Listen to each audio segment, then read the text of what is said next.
gestão dos ativos. Lembra que na aula anterior nós falamos, por exemplo, sobre giro de estoque, que é quantas vezes o estoque se renova ao longo de um ano. Então, aqui nós temos 3 exemplos. Claro que para você comerciante e para você industrial, você prefere ter um giro de estoque muito mais alto, que daí com o mesmo capital investido você consegue gerar muito mais resultado. Só que vocês entendeu o conceito, ok, legal, entendi que é melhor ter um giro de estoque maior do que um giro de estoque menor. Mas como é que a gente faz esse cálculo aqui na prática? Vamos pegar aqui o nosso resumo e vamos vir aqui em como calcular. Olha só, super simples. O custo da mercadoria dividido pelos estoques. Então, vamos lá. Vamos começar por esse daqui, ó, gestão do ativo. O primeiro deles, giro de estoque. Então, se você clicar aqui, tem o C50 dividido pelo C9. O C50 é o custo da mercadoria vendida dessa empresa de 2014. Nesse caso, deu 727 mil. E nós vamos fazer uma relação desses 727 mil em relação ao estoque. Quanto dinheiro nós temos em estoque? Esse aqui é o preço de custo, ok? Do estoque. Nesse caso, 147. Se você fizer essa relação, 727 mil em relação a 147 mil, o número que você vai encontrar é justamente 4,9. O que significa esse 4,9?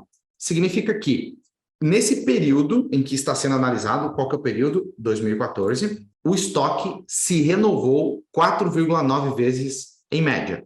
Teve itens que se renovaram muito mais do que 4,9 vezes, ok?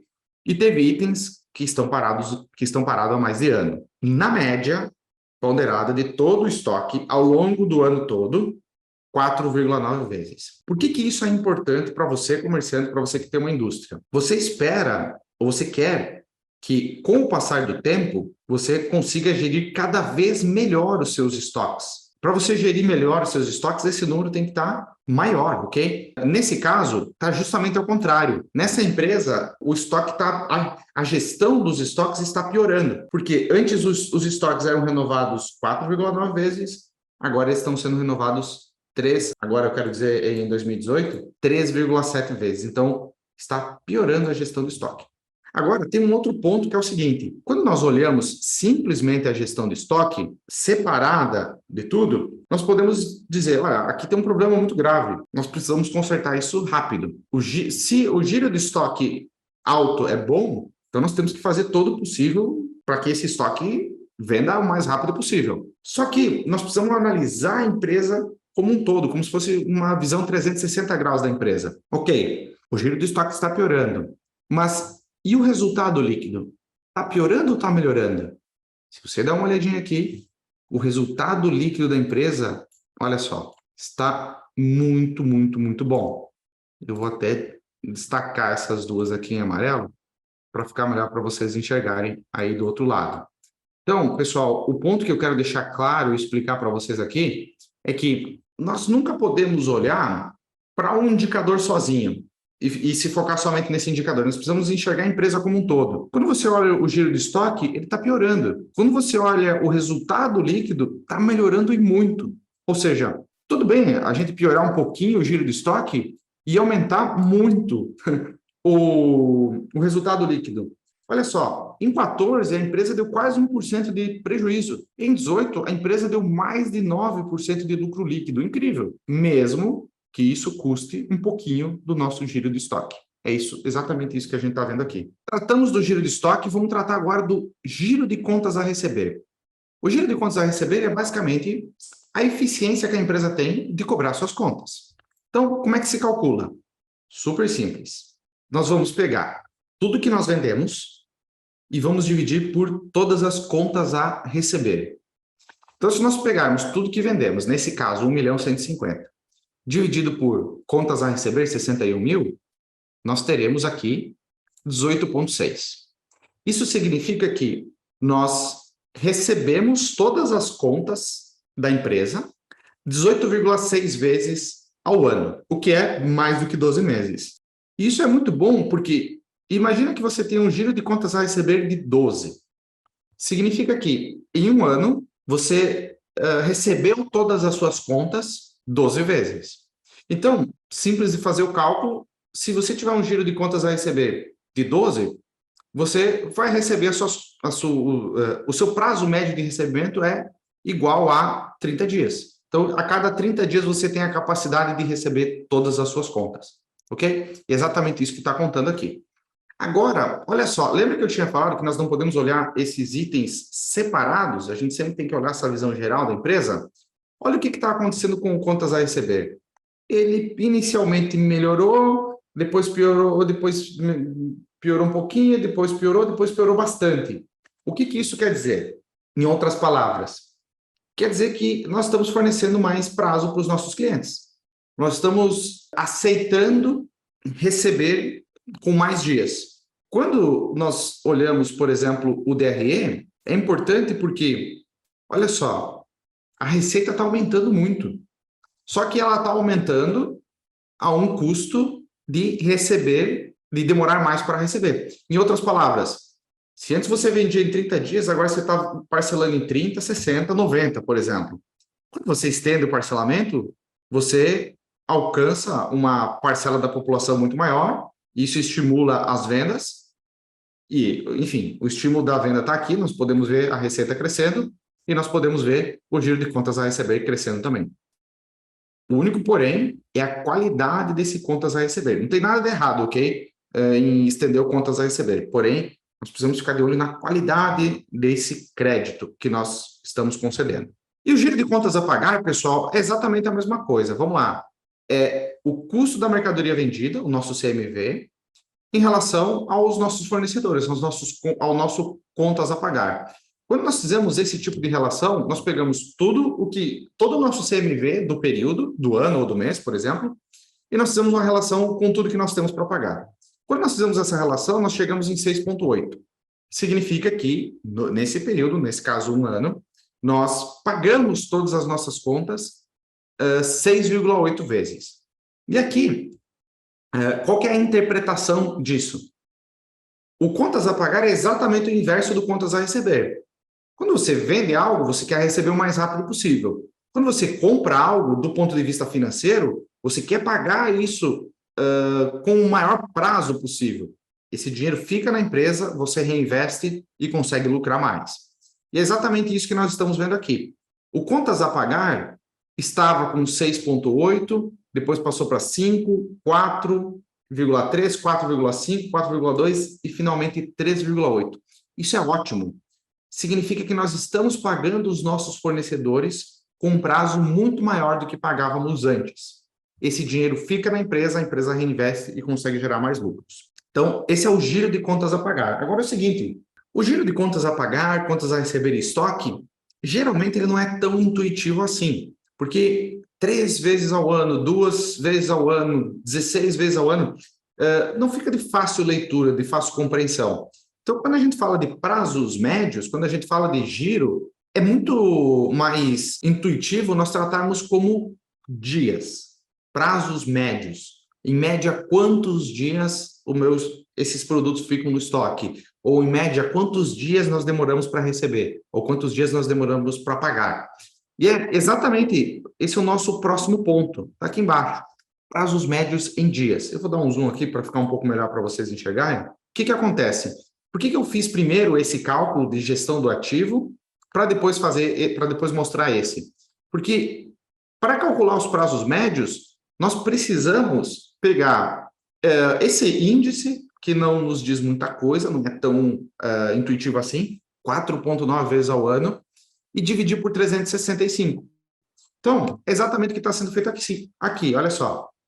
Eu peguei 365 e dividi por 4,9. Esse resultado de 73,9, o que isso quer dizer? Quer dizer o nosso prazo médio de estocagem. Significa que, em 2014, nesta empresa, os produtos ficaram, em média, 73,9 dias no nosso estoque. Alguns produtos ficaram 30 dias, outros produtos ficaram uma semana, outros produtos ficaram 6 meses. Em média, todos os produtos ficaram 73,9 dias. E aí fica muito mais intuitivo, porque significa que eu compro um produto, ele entra na empresa, em média fica estocado durante 74 dias praticamente, até eu vendê-lo e até eu receber esse dinheiro em algum momento ali na frente. Então fica muito mais fácil fazer essa leitura. E o que está acontecendo aqui? Olha só, está acontecendo que, em média, nós estamos aumentando o nosso prazo médio de estocagem. Nós inicialmente tínhamos 73 e 18, terminamos com praticamente 100 dias de prazo médio de estocagem. Qual que é o ponto? Quanto maior o prazo médio de estocagem, geralmente isso é pior para o caixa, porque significa que você tem dinheiro parado na sua empresa. Porém, isso pode prejudicar o caixa no curto prazo, porém pode beneficiar o resultado. Imagine que você tem uma loja de imóveis, por exemplo, que geralmente tem um giro de estoque um pouquinho baixo. Se você tem uma loja de imóveis, uma loja física, que tem imóveis ali dentro, ou seja, pronta entrega, geralmente esse giro tende a ser um pouquinho mais baixo. Por quê? Porque você compra um móvel, ele fica algum tempo lá. Móvel não é algo, dependendo do nicho, né? Mas geralmente não é algo de giro tão alto se comparado com outras indústrias. Ele fica durante algum tempo até ser vendido para o cliente. E qual que é a interpretação aqui? Os produtos estão ficando mais tempo na empresa. Isso é ruim para o caixa. Porém, é ótimo para o resultado, se feito da maneira correta. Porque, se nós olharmos aqui, as nossas vendas estão crescendo. Parte do motivo que as vendas estão crescendo pode ser que é porque nós temos produtos à pronta entrega. Porque as pessoas acessam o nosso site, entram na nossa loja, encontram o que querem, compram e levam para casa. Se nós priorizarmos, olha, eu quero ter o menor prazo médio de estocagem possível, eu não quero trabalhar com estoque. Ok, isso vai ser ótimo para o caixa, porque você não vai ter dinheiro parado ali. Só que pode prejudicar o resultado, porque tem alguns clientes que podem não querer esperar. E aí compram na loja do lado, ou na outra empresa, nesse exemplo de loja de imóveis, ok? Então, sempre precisamos olhar a empresa como um todo. Eu falei sobre o prazo médio de estocagem, recebimento e pagamento é a mesma coisa, ok? Eu vou sempre pegar o 365 e vou dividir pelo respectivo. Então, por exemplo, deixa eu dar um zoom aqui. Prazo médio de estocagem. Como é que se faz essa conta? 365 dividido pelo giro de estoque. Prazo médio de recebimento. 365 dividido pelo giro de contas a receber. Prazo médio de pagamento. Mesma coisa. 365 dividido por giro de contas a pagar. Então, aqui, agora, nós temos o seguinte. Prazo médio de recebimento. Aqui em 2014 está dando 19,6. O que isso significa? Que de tudo que nós vendemos, nós demoramos em média 19,6 dias para receber. Algumas contas recebemos à vista, outras em 30, outras em 60. Em média, 19,6. E por último, o prazo médio de pagamento, 53,9. Significa que nós pagamos os nossos fornecedores em média 53,9 dias. E nós precisamos... Olha só, pessoal, o que está acontecendo aqui? Prazo médio de estocagem, como vocês já tinham visto, está aumentando. Então, significa que os produtos estão ficando durante mais tempo no nosso estoque, ok? O prazo médio de recebimento, o que está acontecendo aqui? Ele está subindo muito. Foi de 19,6 para 43,6. Ele mais que dobrou nesse período analisado. Porém, olha só que interessante. O prazo médio de pagamento quase dobrou. Então, nós dobramos o prazo médio de recebimento, estamos concedendo mais crédito para os nossos clientes, e quase dobramos o nosso prazo médio de pagamento. Ou seja, os nossos fornecedores estão concedendo mais crédito para a empresa. Deixa eu dar uma olhada aqui. Ah, olha aqui, ó. Olha aqui que legal, olha só. Tá vendo esse prazo médio de recebimento que eu acabei de falar? Ele quase mais do que dobrou, ok? Nós estamos demorando mais para receber. Agora, dá uma olhadinha aqui no DRE, na linha Receita Financeira. Em 2014, tínhamos 2.452 e em 2019, 6.548. O fato de ter aumentado esse número não necessariamente significa que estamos cobrando mais juros dos nossos clientes. Vou fazer uma relação aqui para ver se de fato estamos cobrando mais. Não. Olha só para eu explicar para vocês o tipo de relação que eu estava querendo encontrar aqui, uma hipótese seria, nós estamos concedendo mais crédito para os nossos clientes, dobramos praticamente o prazo, e uma hipótese seria que nós estaríamos recebendo juros, ou seja, você me paga com mais prazo, só que eu vou cobrar juros de você. E não foi isso que aconteceu. Aqui está dando 0,21, aqui está dando 0,27, 28, então está bem tranquilo. Então, esse aumento da receita financeira... o valor nominal da receita financeira aumentou, só que o valor percentual praticamente não se alterou.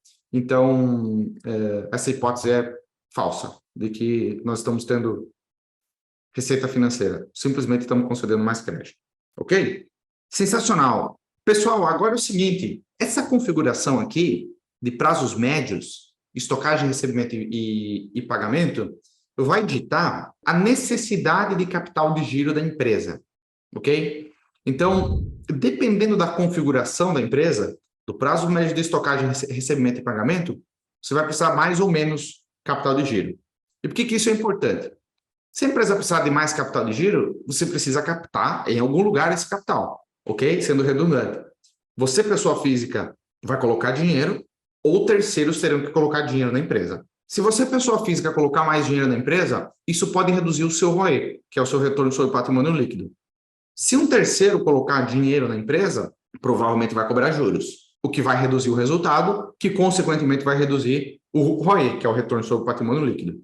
Então, a atenção aos prazos médios, pagamento, recebimento e estocagem é super importante. Mesmo que uma empresa gere lucro, mesmo que uma empresa tenha uma margem de contribuição, ok, positiva, mesmo assim ela pode não gerar lucro pelo fato de despesas financeiras por conta de problemas nessa configuração de prazo médio de estocagem, recebimento e pagamento, dessa gestão, digamos, desse giro do ativo, ok? Obrigado por assistir esse conteúdo e se você precisa de ajuda extra com a gestão financeira da sua empresa, clique no botão Saiba Mais aqui abaixo. Independentemente do tamanho da sua empresa, nós temos uma solução de gestão financeira ideal adaptada à sua realidade.